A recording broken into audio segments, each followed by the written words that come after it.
Hello everyone, welcome to library science notes. अगर आप channel पे नए हैं तो मैं आपको बता दूं कि बीलीब और एमलीब के जो स्टूडेंट्स होते हैं उनकी सबसे बड़ी परेशानी ये होती है कि भाई हमें कंटेंट नहीं मिलता है।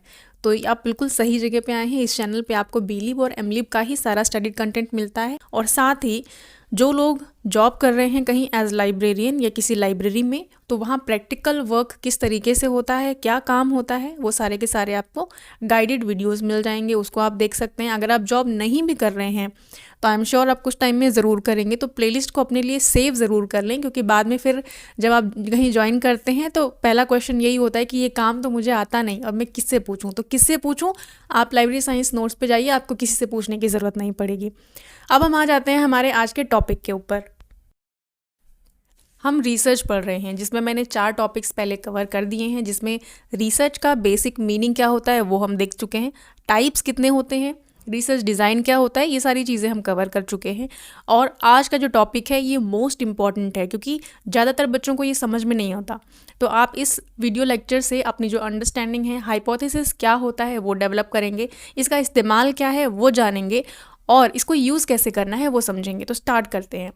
देखिए, टॉपिक के साथ साथ में मैंने कुछ इसके सिनोनिम्स भी लिखे हैं कि हाइपोथेसिस एक्चुअली में होता क्या है। ये जितना भारी भरकम लग रहा है ये शब्द, एक्चुअली में इसका मीनिंग जब आप समझ जाएंगे तो आपको उतना ही आसान लगेगा। हर एक एरिया ऑफ स्टडी में कुछ स्पेसिफिक टर्मिनोलॉजीज़ होती हैं और वो टर्मिनोलॉजी जो है, यानी जो टर्म्स हैं वो स्पेसिफिक होती हैं, तो हमको बहुत टिपिकल लगती हैं। टिपिकल क्योंकि हमको उसका मीनिंग नहीं पता होता है। तो अगर मैं आसान भाषा में कहूँ कि आप अगर कोई प्रिडिक्शन लगाते हैं, कुछ अनुमान लगाते हैं कि ऐसा हो सकता है, तो वही चीज़ हाइपोथेसिस होती है। तो कितना सरल हो गया। हाइपोथेसिस का मतलब होता है टेंटेटिव सॉल्यूशन। ये एक और टर्म है जो इसी को डिफाइन करने के लिए यूज़ किया जाता है कि हाइपोथेसिस क्या है। अब जब आप थ्योरेटिकल तरीके से रिसर्च को पढ़ते हैं और जब आप प्रैक्टिकली कहीं पे रिसर्च वर्क में किसी प्रोजेक्ट में इन्वॉल्व होकर रिसर्च का काम करते हैं, तो दोनों में बहुत डिफरेंस है। तो मैं आपको पहले ही बता दूं कि अगर आप स्टूडेंट हैं और उस पर्सपेक्टिव से आप पढ़ रहे हैं, प्रैक्टिकल इम्प्लीमेंटेशन नहीं जानते हैं, तो आपको थोड़ी सी दिक्कत होगी इसको समझने में। तो हाइपोथेसिस क्या होता है? देखिए, जब आप कोई रिसर्च शुरू करते हैं, रिसर्च भी छोड़ दीजिए, आप कोई नया काम शुरू कर रहे हैं, तो आप पहले ही एक अनुमान लगाते हैं कि ये जो काम हम कर रहे हैं इसका नतीजा क्या आएगा, यानी रिजल्ट क्या होगा, क्या आउटकम आएगा। आप सोच करके चलते हैं कि या तो पॉजिटिव होगा या नेगेटिव होगा। तो जब हम कोई रिसर्च वर्क करते हैं तो उसमें भी हमको पहले ये सोचना होता है कि इसका रिजल्ट या तो ये होगा या तो ये होगा। बस उसी को हम हाइपोथेसिस कह देते हैं, जहाँ पे आप सोच रहे हैं कि ऐसा हो सकता है और ऐसा भी हो सकता है, दोनों में से कुछ भी ट्रू हो सकता है, कुछ भी फॉल्स हो सकता है। तो इस तरीके के जो हम एजुकेटेड गेस लगाते हैं, जो हम ये प्रिडिक्शंस करते हैं, टेंटेटिव सॉल्यूशंस ढूंढते हैं, इसको हम हाइपोथेसिस कहते हैं। हमारी डेली लाइफ में हम क्या करते हैं, हम हर एक चीज़ के लिए कोई ना कोई अपना ओपिनियन बना लेते हैं। आपके आसपास में जो चीज़ें हो रही हैं, जिस तरीके के लोग रह रहे हैं, जो घटनाएं हो रही हैं, आप उसको देखते हैं, आप उसको पैसिवली कंज्यूम करते हैं और उसके आधार पे आपका एक माइंडसेट बन जाता है, आपका एक ओपिनियन बन जाता है कि ये तो ऐसे ही काम करता है, ये चीज़ें ऐसी ही होती हैं, ये चीज़ें ऐसे ही रन करती हैं। तो अब वो आपके ओपिनियंस होते हैं। आप कैसे ओपिनियन बना रहे हैं किसी चीज़ को लेकर के, उस आधार पे कि आपने किस तरीके के फैक्ट को कंज्यूम किया है, यानी आप तक जो जानकारी पहुँची है, चाहे आपने वो डायरेक्टली कहीं से जानने की कोशिश की हो या आपने कहीं न्यूज़ में या किसी से बात करते हुए सुना हो, कहीं से आपने टीवी में देखा हो, तो जो इस तरीके की इन्फॉर्मेशन आप तक आती है, जो फैक्ट आप तक आते हैं, इसके आधार पे हमारे ओपिनियंस नेचुरली बन जाते हैं। ये हमारी डेली लाइफ की बात हो गई। तो ऐसे ही जब एक रिसर्च स्कॉलर अपने पर्टिकुलर रिसर्च के काम को करने के लिए और वहाँ पे जानबूझकर कुछ ओपिनियन क्रिएट करने की कोशिश करता है, तो वहाँ पे हम ओपिनियन वर्ड को हाइपोथेसिस कह देते हैं। अब यहाँ पे ये जो टर्म यूज़ हुआ है स्टेटमेंट, इसका क्या मीनिंग है? अगर आपने प्रीवियस लेक्चर नहीं देखा है तो आपको समझने में थोड़ी सी दिक्कत होगी। आप एक बार उसको देखेंगे तो आपको क्लियर हो जाएगा, जहाँ पे हमने फॉर्मुलेशन ऑफ रिसर्च प्रॉब्लम की बात की थी, जहाँ पे स्टेटमेंट कैसे बनती है, क्यों बनाना ज़रूरी होता है वो बताया है, तो उसको ज़रूर देख लीजिएगा। स्टेटमेंट का मतलब होता है कि हम इमेजिनरी बात नहीं कर रहे। जब आप रिसर्च कर रहे हैं तो आप रिसर्च डिज़ाइन बनाते हैं, यानी एक रिटन स्टेटमेंट होती है जिसमें आप स्टेप बाय स्टेप हर एक चीज़ लिखते हैं। तो वहाँ पे आप अपनी हाइपोथेसिस को भी रिटन में देते हैं, एक स्टेटमेंट बनाते हैं कि आपका नल हाइपोथेसिस क्या कहता है, अल्टरनेट हाइपोथेसिस क्या कहता है, कि किस किस तरीके का आपका जो आउटकम है वो आ सकता है। तो ये होता है स्टेटमेंट ऑफ प्रिडिक्शन, जहाँ पे हम रिटर्न में बात करते हैं, कुछ भी इमेजिनरी नहीं है। It is a statement of expectation about events based on the relationship between two variables. Variables क्या होते हैं? कुछ एट्रीब्यूट्स होते हैं। डिपेंडेंट इंडिपेंडेंट वेरिएबल दो तरीके के होते हैं, और उनकी जो रिलेशनशिप होता है कि वो रिलेशनशिप का मतलब है कि वो किस तरीके से जुड़े हैं, उनके बीच में कोई रिलेशन है कि नहीं है, पॉजिटिव रिलेशन है, नेगेटिव रिलेशन है। तो इन वेरिएबल्स का आपस में जो रिलेशन होता है उसके आधार पे आपकी जो स्टडी होगी उसका रिजल्ट कुछ इस तरीके का होगा, ये प्रिडिक्ट करने की जो कोशिश होती है उसको हम हाइपोथेसिस कहते हैं। और हाइपोथेसिस जो है वो आपका डेटा कलेक्शन से पहले ही हो जाता है, आपका पूरा काम करने के बाद नहीं होगा। आपका जो रिसर्च डिज़ाइन बनता है वो एक्चुअल स्टडी स्टार्ट करने से पहले ही बनता है, इसीलिए इसको टेंटेटिव कहते हैं। ये फाइनल नहीं होता है, आप सिर्फ प्रिडिक्ट करते हैं। प्रिडिक्ट यानी अनुमान लगाते हैं कि ऐसा हो भी सकता है और ऐसा नहीं भी हो सकता है। अब इसको हम प्रिडिक्शन क्यों कह रहे हैं, फाइनल क्यों नहीं कह रहे, टेंटेटिव क्यों कह रहे हैं? क्योंकि अगर आपने ये लिख दिया कि ऐसा ही होगा तो फिर उसमें एलिमेंट ऑफ बायसनेस आ जाएगा, और रिसर्च का कोई भी काम कभी भी बाइस्ड नहीं होना चाहिए। अगर आप रिसर्च कर रहे हैं और आप खुद ही बोल दे रहे हैं कि जी रिजल्ट तो यही होगा, तो रिसर्च करने का मतलब ही क्या है? आपने तो खुद ही सब कुछ सामने रख दिया कि भाई मैं चाहता हूँ ऐसा हो और ऐसा ही होगा, तो आप तो फिर कहेंगे कि मुझे तुरंत अवॉर्ड भी कर दी जाए। ऐसा नहीं होता, इसीलिए इसको टेंटेटिव कहा जाता है कि आप एज्यूम करके चलते हैं कि ऐसा हो सकता है और ऐसा नहीं भी हो सकता, फिर आप प्रूव करने की कोशिश करते हैं। उसके बाद आप डेटा कलेक्शन करेंगे और उस डेटा के आधार पे बात करेंगे कि जो डेटा मैंने जैसा सोचा था और जो मुझे डेटा मिला है, अब उसके आधार पे मैं ये कह सकता हूँ कि इसमें से क्या सही है और क्या गलत है। तो जब आप प्रूव करेंगे उसको, आपके हाइपोथेसिस को अलग अलग स्टैटिस्टिकल टूल्स को यूज़ करके जब प्रूव किया जाएगा, तब आपकी जो रिसर्च है वो वैलिड मानी जाएगी, क्योंकि तब आप डेटा के बेसिस पे बात करेंगे। अगर आपने प्रीवियस वीडियोस देखे हैं, इस रिसर्च का जो प्लेलिस्ट है इसमें जो बाकी के वीडियोस पड़े हैं, अगर आपने उसको देखा है तो आपको इजीली समझ में आ गया होगा कि हम कौन से स्टेप की बात करें, यानी हाइपोथेसिस कहाँ पर आने के बाद में बनता है। अगर नहीं देखे हैं तो इस स्लाइड को ध्यान से समझिएगा। देखिए, सबसे पहले तो आप अपनी रिसर्च के लिए प्रॉब्लम आइडेंटिफाई करते हैं, ठीक है।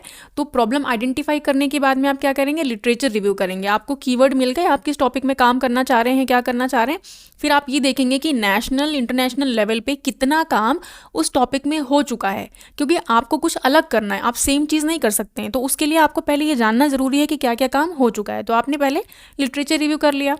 उसके बाद में हम आ गए रिसर्च अप्रोच के ऊपर। आपने मेथोलॉजी भी तो डिसाइड करनी है कि आप किस तरीके का काम करेंगे, डिस्क्रिप्टिव होगा, एक्सपेरिमेंटल होगा, किस तरीके का होगा, वो भी बताना ज़रूरी है, वो भी डिसाइड हो गया। उसके बाद आपकी बनती है हाइपोथेसिस। हाइपोथेसिस बनाने के बाद में लास्ट में उसको टेस्ट किया जाता है। टेस्ट में अगर आपने जो भी ये स्टेटमेंट्स दी थी हाइपोथेसिस बनाने के टाइम पे, अगर वो आपने जो डेटा कलेक्ट किया है उसके साथ में टैली करती है, तब तो आप उसको एक्सेप्ट कर लेंगे, और अगर वो उसके साथ में टैली नहीं करती है तो फिर आप उसको रिजेक्ट कर देंगे। अब हम आ जाते हैं टाइप्स ऑफ हाइपोथेसिस के ऊपर। यहाँ पे मैं आपको बताऊंगी वो जो हाइपोथेसिस को एक्सेप्ट और रिजेक्ट करने वाला जो कॉन्सेप्ट है वो किस तरीके से काम करता है। देखिए, हाइपोथेसिस के दो टाइप होते हैं, एक होता है नल हाइपोथेसिस और एक होता है ऑल्टरनेट हाइपोथेसिस। नल हाइपोथेसिस क्या है? बहुत बेसिक सी टर्म है कि कोई भी नेगेटिव स्टेटमेंट जो ये कहती है कि दो वेरिएबल्स के बीच में किसी भी तरीके का कोई रिलेशन नहीं है, तो वो नल हाइपोथेसिस कहलाती है, जिसको हम H0 से डिनोट करते हैं। और दूसरा हमारे पास होता है ऑल्टरनेट हाइपोथेसिस, जिसको कहीं HA तो कहीं पे H1 से डिनोट किया जाता है। ऑल्टरनेट का मतलब क्या है? यानी इसके अलावा कोई दूसरा सॉल्यूशन। ऑल्टरनेट का मतलब ये ना कि आपके पास कितने ऑल्टरनेट ऑप्शंस हैं, एक ऑप्शन के अलावा और कितनी चीज़ें आपके पास में अवेलेबल हैं, तो वो हमारे पास हो जाता है ऑल्टरनेट हाइपोथेसिस। अब जब आपने नल हाइपोथेसिस और ऑल्टरनेट हाइपोथेसिस बना ली, अब ये दोनों ही बनाना ज़रूरी है। ऐसा नहीं है कि आप सोचें कि आपने सिर्फ एक ही बना दिया, नहीं, दोनों बनाने होते हैं और दोनों आपस में कॉन्ट्रडिक्टरी होते हैं। यानी जो H0 में कहा जाएगा वही H1 में अपोज किया जाएगा। तो एक स्टेटमेंट जो है वो उसके फेवर में बोलती है, दूसरी उसके अगेंस्ट में बोलती है। अब जो रिसर्चर है वो हमेशा यही चाहता है कि वो नल हाइपोथेसिस को रिजेक्ट करे और ऑल्टरनेट हाइपोथेसिस को एक्सेप्ट करे, उसकी कोशिश यही रहती है। लेकिन आप जो डेटा कलेक्ट करके आए हैं उसके आधार पे ही आप जो है फाइनल जजमेंट देते हैं कि आपका जो आउटकम है वो इसके साथ में मैच हो रहा है कि नहीं हो रहा है, उसके आधार पे इनको एक्सेप्ट या रिजेक्ट किया जाता है। अब फर्दर ये इसमें और क्या क्लासिफिकेशन है कि it can be one tailed और two tailed. One tailed hypothesis का मतलब ये है कि जो आपने प्रिडिक्टिव स्टेटमेंट लिखी है उसमें आपने ये बोला है कि एक ही दिशा में बदलाव आएगा। यानी मान लीजिए कि आप ये कह रहे हैं कि स्टडी मेथड्स को चेंज करने से जो स्टूडेंट्स हैं उनमें पॉजिटिव चेंज आएगा। तो आप क्या कह रहे हैं, आप एक ही डायरेक्शन में बात कर रहे हैं कि चेंज कैसा होगा, पॉजिटिव होगा। तो वो क्या है, वो वन टेल्ड है। अब यहीं पे आपने ये कह दिया, आप डेटा कलेक्ट करने से पहले इतने श्योर नहीं हैं कि जो फाइनल आउटकम है वो पॉजिटिव होगा या नेगेटिव होगा, आप बस ये जानते हैं कि दोनों में से कोई एक चेंज तो आएगा ही आएगा। तो आपने जो स्टेटमेंट लिखी वो ऐसी लिख दी कि ये जो मेथड है इनको चेंज करने से अगर चेंज किया जाता है तो कोई ना कोई बदलाव जरूर दिखेगा हमें स्टूडेंट्स में, वो पॉजिटिव भी हो सकता है, नेगेटिव भी हो सकता है। आपने कुछ स्पेसिफाई नहीं किया, तो आपकी जो स्टेटमेंट है वो दोनों ही डायरेक्शंस की बात कर रही है। आपने क्या कहा कि चेंज होगा, ये नहीं कहा कि पॉजिटिव होगा कि नेगेटिव होगा। तो ये टू टेल्ड होगी, यानी दो दिशाओं में बात करेगी। और जहां आपने ये बोल दिया कि या तो पॉजिटिव होगा या नेगेटिव होगा, दोनों में से कोई एक चीज़ मेंशन कर दी, तो वो वन टेल्ड हाइपोथेसिस में काउंट होती है। देखिए इसका एग्जाम्पल भी लिखा हुआ है यहाँ पे, when the prediction moves in only one direction, एक ही दिशा में बढ़ रही है तो वो क्या है, वो वन टेल्ड है। When you are not able to predict the direction of change, आप श्योर नहीं है ये कहने के लिए कि पॉजिटिव चेंज होगा कि नेगेटिव चेंज होगा, but you are sure that the change will occur, आप ये जरूर जानते हैं कि दोनों में से किसी एक दिशा में चेंज जरूर होगा, तो आप क्या कहते हैं, उसको टू टेल्ड हाइपोथेसिस कह देते हैं। तो जैसे कि एग्जाम्पल के लिए हम क्या कहेंगे, जब वन टेल्ड की बात करेंगे तो as a result of teacher training program, अगर टीचर्स को कोई training program, specific training program दिया जाए, there will be a significant improvement in teaching style, उनका जो टीचिंग स्टाइल है उस पर इफेक्ट पड़ेगा। और कैसा इफेक्ट पड़ेगा, पॉजिटिव। तो आप एक दिशा में बात कर रहे हैं। और दूसरी तरफ आपने ये लिख दिया इफेक्ट ऑफ न्यू मेडिसिन, ठीक है, आपने क्या कह दिया कि ये जो मैंने नई मेडिसिन बनाई है इसका लोगों पे प्रभाव ज़रूर होगा। आपने ये नहीं लिखा है कि उससे पॉजिटिव प्रभाव होगा या नेगेटिव। मान लीजिए आपने कोई ऐसी मेडिसिन बनाई है जिससे कि लोगों का डिप्रेशन कम हो जाए या जो ओबेसिटी है उसमें कमी आ जाए। आप जानते हैं कि कमी आएगी लेकिन आप श्योर नहीं हैं, तो आपने क्या कहा कि ये जो मैंने मेडिसिन बनाई है इससे इस तरीके के पेशेंट्स पे इफेक्ट ज़रूर होगा। तो ये आपका टू टेल्ड का एग्जाम्पल है। अब आपके मन में ये एक क्वेश्चन ज़रूर आ रहा होगा कि जब हमको एक स्टेटमेंट नेगेटिव लिखनी है और दूसरी पॉजिटिव लिखनी है तो क्यों ना हम पॉजिटिव ही लिख दें। वो इसलिए नहीं करते हैं क्योंकि हम बायस नहीं होना चाहते हैं, और दोनों को बिल्कुल अपोजिट इसलिए लिखा जाता है क्योंकि हम चाहते हैं कि दोनों में से कोई एक तो सिलेक्ट हो ही जाए। इसलिए हम दोनों को बिल्कुल अपोजिट लिखते हैं कि ये अगर हाँ कह रहा है तो दूसरा वाला ना कहेगा, ताकि एक को एक्सेप्ट करना ईजी हो जाए। और ज़्यादातर हम क्या करते हैं, हमेशा ऑल्टरनेट हाइपोथेसिस के फेवर में ही जाते हैं और उसी को सिलेक्ट करने की कोशिश रहती है हमारी। फिर after the completion of your study, आपने पूरा काम कर लिया, डेटा कलेक्शन कर लिया, एनालिसिस, इवैल्यूएशन सब कुछ हो गया। You have to choose one of the two statements, आपने जो दो हाइपोथेसिस बनाई हैं उनमें से एक को आपको अब सिलेक्ट करने का समय आ गया है। So if your prediction was correct, you have to accept the alternative hypothesis and reject the null hypothesis। अगर आपकी जो प्रिडिक्शन है वो सही साबित होती है तो आप क्या करेंगे, ऑल्टरनेटिव हाइपोथेसिस यानी H1 को सिलेक्ट कर लेंगे, H0 जो कि नल है उसको रिजेक्ट कर देंगे। But if your prediction is not supported by the data, आपने जो कहा था वैसा हुआ नहीं, जो डेटा मिला वो उसके अगेंस्ट में बात कर रहा है, you have collected, you have to accept null hypothesis and reject the alternate hypothesis. तो इस कंडीशन में आप क्या कहेंगे, आप नल हाइपोथेसिस को जो नेगेटिव बात कर रहा था उसको एक्सेप्ट करेंगे और ऑल्टरनेटिव जो पॉजिटिव बात कर रहा था उसको रिजेक्ट कर देंगे। तो ये था कॉन्सेप्ट कि हाइपोथेसिस क्या होता है, किस तरीके का होता है, क्यों बनाते हैं, उसको एक्सेप्ट और रिजेक्ट करने का क्या क्राइटेरिया होता है, किस तरीके से किया जाता है।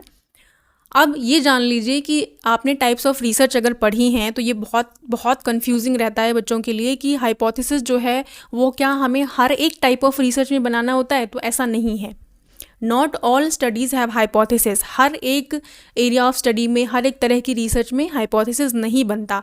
It is necessary in case of experimental research but other studies can also have. Experimental study की जब आप बात करेंगे तो वहाँ पे मस्ट होता है हाइपोथेसिस बनाना, लेकिन जो बाकी स्टडीज़ होती हैं उसमें आप बना भी सकते हैं और नहीं भी बना सकते हैं।